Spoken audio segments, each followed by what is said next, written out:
Hi നമസ്കാരം. വളരെ സന്തോഷകരമായ കുറച്ച് നിമിഷങ്ങളിലൂടെയാണ് മിനർവ ഇപ്പോൾ കടന്നു പോകുന്നത്. 2025 കേരള PSC കാറ്റഗറി നമ്പർ 527/2024 നടത്തിയ അസിസ്റ്റന്റ് സെയിൽസ്മാൻ എക്സാമിൻ്റെ റിസൾട്ട് കഴിഞ്ഞ ദിവസം പബ്ലിഷ് ചെയ്തിട്ടുണ്ട്. വയനാട് ജില്ലയിൽ നിന്ന് ഒന്നാം റാങ്ക് അടക്കം ഒട്ടനവധി റാങ്കുകൾ കരസ്ഥമാക്കാൻ മിനർവയിലെ ഉദ്യോഗാർത്ഥികൾക്ക് സാധിച്ചിട്ടുണ്ട്. നമുക്ക് അവരുടെ വിശേഷങ്ങൾ ഒന്ന് ചോദിച്ചറിയാം. ആദ്യം നമ്മൾ സംസാരിക്കാൻ പോകുന്നത് നമ്മുടെ ASM വയനാടിൻ്റെ ഫസ്റ്റ് റാങ്ക് ഹോൾഡറോടാണ്, മീട്ടു വിജയൻ. മീട്ടു, PSCൻ്റെ ജേണിയിൽ മീട്ടുവിന് ടേണിംഗ് പോയിന്റ് ആയി തോന്നിയ ഒരു മൊമെന്റ് ഏതായിരുന്നു? PSC ജേണിയിൽ എൻ്റെ ടേണിംഗ് പോയിന്റ് എന്ന് പറയുമ്പം ഞാൻ കൂടുതൽ സമയം PSCയിലേക്ക് ഇൻവെസ്റ്റ് ചെയ്തത് തന്നെയായിരിക്കും. ഡിഗ്രി കഴിഞ്ഞിട്ട് ഞാൻ മെഡിക്കൽ കോഡിംഗ് ആയിരുന്നു ചെയ്തത്.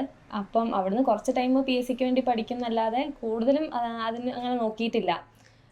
പിന്നെ എനിക്ക് അവിടുന്ന് ചെന്നൈയിലേക്ക് പ്ലേസ്ഡ് ആയിരുന്നു. ജോലി കിട്ടിയപ്പം അത്രയും ദൂരെ ആയതുകൊണ്ട് എനിക്കങ്ങനെ പോകാൻ പറ്റിയില്ല. അപ്പോഴാണ് അമ്മ പറഞ്ഞത് രണ്ട് വർഷം കംപ്ലീറ്റ് ആയിട്ടൊന്ന് PSCയിലേക്ക് ഇൻവെസ്റ്റ് ചെയ്ത് നോക്കാൻ. അങ്ങനെയാണ് ഞാൻ കോച്ചിങ്ങിന് ജോയിൻ ചെയ്യുന്നത്. നമുക്ക് എല്ലാവർക്കും ഓരോ ഹാബിറ്റ്സ് ഉണ്ടായിരിക്കില്ലേ? ഈ PSCക്ക് വേണ്ടി മീട്ട് മാറ്റിവെച്ച അങ്ങനെ എന്തെങ്കിലും ഹാബിറ്റ്സ് ഉണ്ടോ?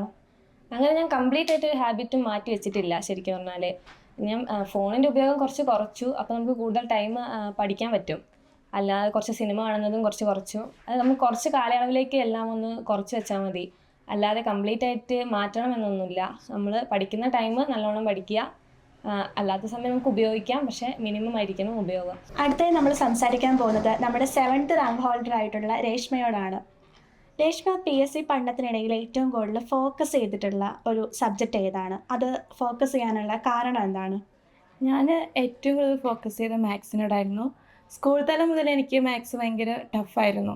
പിന്നെ PSC പരീക്ഷയിൽ ഇംഗ്ലീഷ്, മാത്സ്, മലയാളത്തിന് കൂടുതൽ കോൺസെൻട്രേറ്റ് ചെയ്യുന്നതുകൊണ്ടും റാങ്ക് കിട്ടണമെങ്കിൽ അത് കൂടുതൽ പഠിക്കണം എന്നുള്ളതുകൊണ്ട് തന്നെ മാത്സിനാണ് ഞാൻ കൂടുതൽ കോൺസെൻട്രേറ്റ് ചെയ്ത് ഫോക്കസ് ചെയ്ത് പഠിച്ചത് അതിനോട് തന്നെയായിരുന്നു. അടുത്തായി നമ്മൾ സംസാരിക്കാൻ പോകുന്നത് അലീനയോടാണ്. ASM വയനാടിൻ്റെ 19ാമത്തെ റാങ്ക് ഹോൾഡറാണ് അലീന. അലീന, PSC പ്രിപ്പറേഷൻ തുടങ്ങുന്ന സമയത്തും ഇപ്പോൾ ഉള്ള അലീനയ്ക്കും തമ്മിൽ എന്തൊക്കെ മാറ്റങ്ങളാണ് ഉണ്ടായിട്ടുള്ളത്? പഠിക്കാൻ തുടങ്ങുന്ന സമയത്ത് സത്യം പറഞ്ഞാൽ എന്താണ് പഠിക്കേണ്ടത്, ഏതൊക്കെയാണ് ഫോക്കസ് ഏരിയ എന്നൊന്നും അറിയില്ലായിരുന്നു. പിന്നീട് അങ്ങോട്ട് പോന്നപ്പോഴാണ് നമ്മൾ നെഗറ്റീവൊക്കെ കയറുമ്പോൾ നെഗറ്റീവ് മാർക്ക് വരുന്ന ടോപ്പിക് ഏതാണെന്ന് സെപ്പറേറ്റ്ലി നമ്മൾ എഴുതി വെച്ച് ആ ടോപ്പിക്ക് പഠിച്ചു തുടങ്ങി. അങ്ങനെ കുറേ മിനർവയുടെ ക്വസ്റ്റ്യൻ പേപ്പറൊക്കെ ചെയ്ത് വരുന്ന സമയത്ത് നമുക്ക് മനസ്സിലായി ഫോക്കസ് ഏരിയകൾ ഏതൊക്കെയാണെന്ന് നമുക്ക് മനസ്സിലായി. അങ്ങനെയാണ് ആ ടോപ്പിക്സാണ് പിന്നീട് പഠിച്ചു പോയത്. PSCയിലേക്ക് ആദ്യമായി കടന്നു വന്ന് എക്സാം എഴുതുന്ന ഒരു സ്റ്റുഡൻറ്റിന് എന്തൊക്കെയായാലും ഒരുപാട് മാർക്കൊന്നും കിട്ടാൻ ചാൻസ് വളരെ കുറവാണ്. അപ്പോൾ അലീനയ്ക്ക് അങ്ങനെ ലോ മാർക്ക് കിട്ടിയ ഒരു സ്റ്റേജ് ഉണ്ടാവില്ലേ? ആ സ്റ്റേജിനെ എങ്ങനെയാണ് ഓവർകം ചെയ്തത്?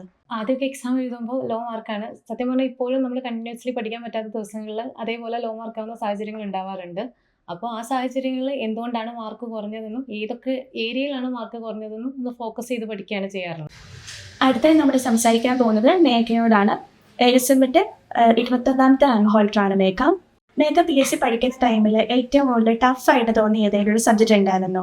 ഉണ്ടെങ്കിൽ അത് ഒഴിവാക്കി ഈ ഒരു റാങ്ക് കരസ്ഥമാക്കാൻ മേഘ എന്തൊക്കെ കാര്യമാണ് ചെയ്തത്?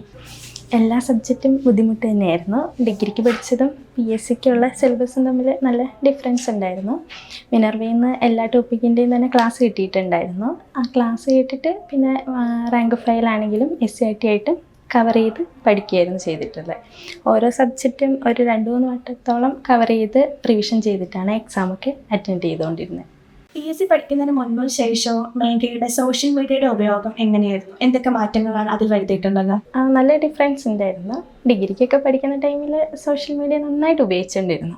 പിന്നെ PSCക്ക് വന്നു കഴിഞ്ഞ ശേഷം ഇൻസ്റ്റഗ്രാമിലൊക്കെ ആണെങ്കിലും കൂടുതൽ PSC പേജുകൾ ഫോളോ ചെയ്തിട്ടുണ്ട്. അപ്പം നമ്മൾ ഓൾറെഡി അതിൻ്റെ അകത്ത് കയറുമ്പോൾ തന്നെ അത് അങ്ങനത്തെ ക്വസ്റ്റ്യൻസും റീൽസൊക്കെ തന്നെയായിരുന്നു വന്നുകൊണ്ടിരുന്നത്. പിന്നെ യൂട്യൂബിലും ഉപയോഗം നന്നായിട്ടുണ്ടായിരുന്നു. അത് നന്നായി കുറയ്ക്കാൻ ശ്രമിച്ചിട്ടുണ്ട്.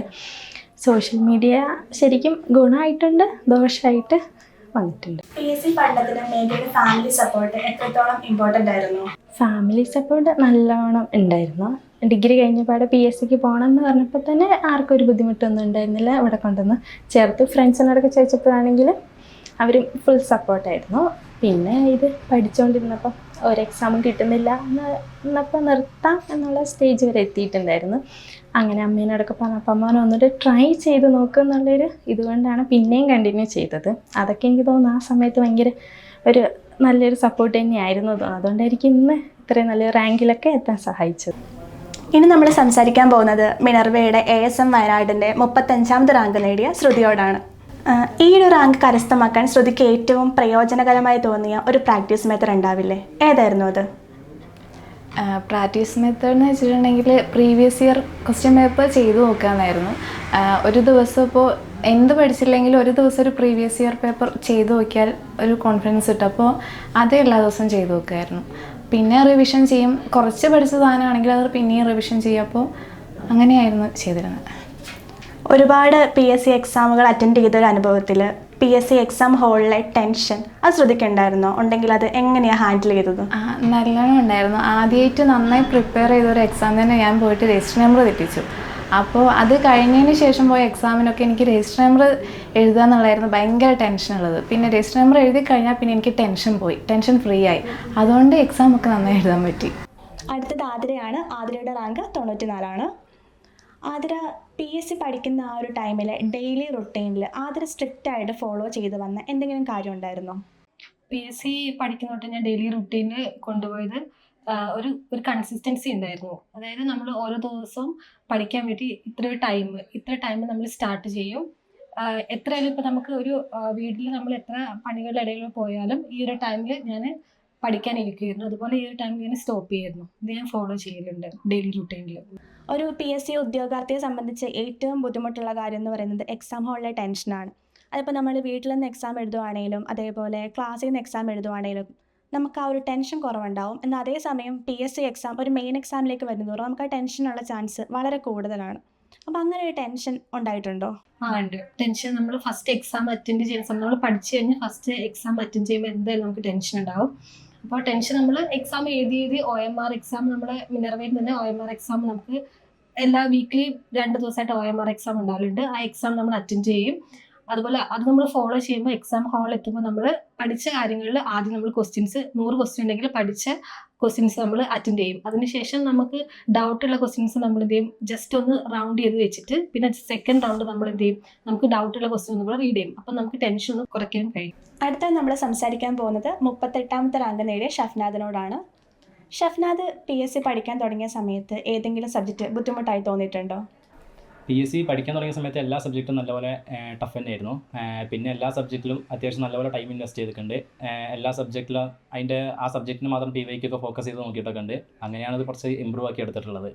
ഗ്രൂപ്പ് സ്റ്റഡിയും സെൽഫ് സ്റ്റഡിയും തമ്മിൽ കമ്പയർ ചെയ്ത് നോക്കുമ്പോൾ ഷഫ്നാദിന് ഏറ്റവും യൂസ്ഫുൾ ആയി തോന്നിയ മെത്തേഡ് ഇതിലേതാണ്? അതൊരു പേഴ്സണൽ അഭിപ്രായത്തിൽ നോക്കുകയാണെങ്കിൽ ഏറ്റവും യൂസ്ഫുൾ ആയിട്ട് തോന്നുന്നത് എനിക്ക് തോന്നിയിട്ടുള്ള ഗ്രൂപ്പ് സ്റ്റഡി തന്നെയാണ്. കാരണം ഗ്രൂപ്പ് സ്റ്റഡി എന്ന് പറയുമ്പോൾ നമ്മുടെ എല്ലാവരുടെ ഐഡിയാസൊക്കെ വെച്ച് ഇൻക്ലൂഡ് ചെയ്ത് പഠിക്കാൻ പറ്റും. സെൽഫ് സ്റ്റഡി ആകുമ്പോൾ നമുക്ക് ചിലപ്പോൾ പെട്ടെന്ന് മടുത്തു പോകാനൊക്കെ ചാൻസ് ഉണ്ട്. അപ്പോൾ നോക്കുകയാണെങ്കിൽ ഗ്രൂപ്പ് സ്റ്റഡിയും കുറച്ചുകൂടി നല്ലതാണ് എനിക്ക് തോന്നിയിട്ടുള്ളത്. ASM വയനാടിൽ 50ാം റാങ്ക് കരസ്ഥമാക്കിയ രശ്മിയാണ് നമ്മുടെ കൂടെ ഉള്ളത്. രശ്മിൻ്റെ ഈ ഒരു PSC ജേർണിയിൽ ഫാമിലി സപ്പോർട്ട് എത്രത്തോളം ഇമ്പോർട്ടൻ്റ് ആയിരുന്നു? PSC പഠനത്തിൽ എൻ്റെ ഫാമിലിയുടെ സപ്പോർട്ട് എന്ന് പറഞ്ഞിട്ടുണ്ടെങ്കിൽ ഞാനിവിടെ ജോയിൻ ചെയ്തതും അതുപോലെ തന്നെ എനിക്ക് PSCയിലൂടെ എന്തെങ്കിലും ക്രാക്ക് ചെയ്യാൻ പറ്റുമെന്നും അല്ലെങ്കിൽ ഒരു ഗവൺമെൻറ് ജോബിലോട്ട് എത്താൻ പറ്റുമെന്നും എന്നേക്കാൾ കൂടുതൽ കോൺഫിഡൻസ് എൻ്റെ ഫാമിലിക്ക് ഉണ്ടായിരുന്നു. അതുകൊണ്ട് തന്നെ അവരുടെ മുൻകൈ എടുത്തുകൊണ്ട് തന്നെയാണ് ഞാൻ 2023 മിനർവയിൽ ജോയിൻ ചെയ്യുന്നതും ഇന്നും എൻ്റെ സ്റ്റഡീസ് എനിക്കിവിടെ കണ്ടിന്യൂ ചെയ്ത് വിജയകരമായി കൊണ്ടുപോകാൻ പറ്റുന്നതും എല്ലാം എൻ്റെ ഫാമിലിയുടെ നല്ലൊരു സപ്പോർട്ട് ഉള്ളതുകൊണ്ടാണ്. PSC സ്റ്റുഡൻറ്റിനെ അല്ലെങ്കിൽ ഒരു സ്റ്റുഡൻറ്റിനെ സംബന്ധിച്ച് നമ്മൾ അത്രത്തോളം ഇൻഫ്ലുവൻസ് ചെയ്യുന്ന ഒരു കാര്യമാണ് സോഷ്യൽ മീഡിയയുടെ ഉപയോഗം. രശ്മിയെ സംബന്ധിച്ച് സോഷ്യൽ മീഡിയ എന്ത് ഇൻഫ്ലുവൻസ് ആണ് തന്നിട്ടുള്ളത്? സോഷ്യൽ മീഡിയയിൽ നിന്നുള്ളൊരു ഡിസ്ട്രാക്ഷൻ എന്ന് പറഞ്ഞിട്ടുണ്ടെങ്കിൽ എനിക്ക് തുടക്കത്തിൽ നന്നായിട്ട് സോഷ്യൽ മീഡിയയിൽ അഡിക്ഷൻ ഉള്ളൊരു വ്യക്തിയായിരുന്നു. ഇവിടെ ജോയിൻ ചെയ്ത ആദ്യത്തെ മാസങ്ങളിൽ തന്നെ ഞാൻ എൻ്റെ ഫേസ്ബുക്ക് പോലുള്ള ആപ്സ് എല്ലാം ഞാൻ ഡിലീറ്റ് ചെയ്ത് കളഞ്ഞായിരുന്നു. എന്നാലും യൂട്യൂബ് പോലുള്ളതിന് എനിക്ക് ഡിലീറ്റ് ചെയ്യാനും പറ്റത്തില്ല, പക്ഷേ അഡിക്ഷൻ ഉണ്ടായിരുന്നു. എന്നാലും കൂടുതൽ എക്സാമിൻ്റെ ടൈം വരുമ്പോൾ കൂടുതൽ ഫോക്കസ് എക്സാമിന് തന്നെ കൊടുത്ത് അങ്ങനെയായിരുന്നു ഞാൻ ആ യൂട്യൂബിൽ നിന്നുള്ള അഡിക്ഷനൊക്കെ മാറ്റിയെടുത്തത്. അടുത്തത് ലിബിനയാണ്. ASM വയനാടിൻ്റെ 63ാമത്തെ റാങ്ക് ഹോൾഡറാണ് ലിബിന. ഏതൊരു വ്യക്തിയുടെ വിജയത്തിന് പുറകിലും ഒരാളുണ്ടായിരിക്കും. അതുപോലെ ലിബിനയ്ക്ക് ഈ ഒരു ഉയർന്ന റാങ്ക് കരസ്ഥമാക്കാൻ ലിബിനയുടെ കൂടെ നിന്ന് സഹായിച്ച ഇൻസ്പയർ ചെയ്ത ഒരു വ്യക്തി ആരാണ്? എൻ്റെ അനിയത്തിയാണ്. അവൾ PWD ആണ്. അപ്പോൾ അവളാണ് എൻ്റെ ഏറ്റവും വലിയ മോട്ടിവേഷൻ. നിലവിൽ PSC പഠിച്ചുകൊണ്ടിരിക്കുന്ന ഒരുപാട് കുട്ടികളുണ്ട്, PSCയിലേക്ക് കടന്നു വരുന്ന ഒരുപാട് കുട്ടികളുണ്ട്. അങ്ങനെയുള്ളവർക്ക് കൊടുക്കാൻ എന്ത് അഡ്വൈസാണ് ലിബിന സജസ്റ്റ് ചെയ്യുന്നത്? തുടർച്ചയായിട്ട് പഠിച്ചുകൊണ്ടിരിക്കുക, ബ്രേക്ക് വരാതെ കണ്ടിന്യൂസ് ആയിട്ട് പഠിക്കുക, പിന്നെ ക്ലാസ്സുകൾ അറ്റൻഡ് ചെയ്യുക, റിവിഷൻ ചെയ്യുക, പിന്നെ മാത്സ് ഇംഗ്ലീഷ് മലയാളമൊക്കെ നന്നായിട്ട് പഠിക്കുക, പിന്നെ കൂടുതൽ PYQs അറ്റൻഡ് ചെയ്യുക, അവിടെ തരുന്ന OMR ഒക്കെ കറക്റ്റായിട്ട് ഫോളോ ചെയ്യുക. അടുത്തത് അഭിജിത്താണ്. ASMൻ്റെ 82ാമത്തെ റാങ്ക് ഹോൾഡറാണ് അഭിജിത്ത്. അഭിജിത്ത് ഈ ഒരു വിഷയത്തിന് മുൻപ് എന്തെങ്കിലും പ്രതിസന്ധി ജീവിതത്തിൽ നേരിടേണ്ടി വന്നിട്ടുണ്ടോ? കാര്യമായിട്ട് പ്രതിസന്ധികളൊന്നും ഇല്ലായിരുന്നു. വീട്ടിൽ നിന്ന് എല്ലാവരും സപ്പോർട്ട് ആയതുകൊണ്ട് എനിക്കത് കുറഞ്ഞു കിട്ടി.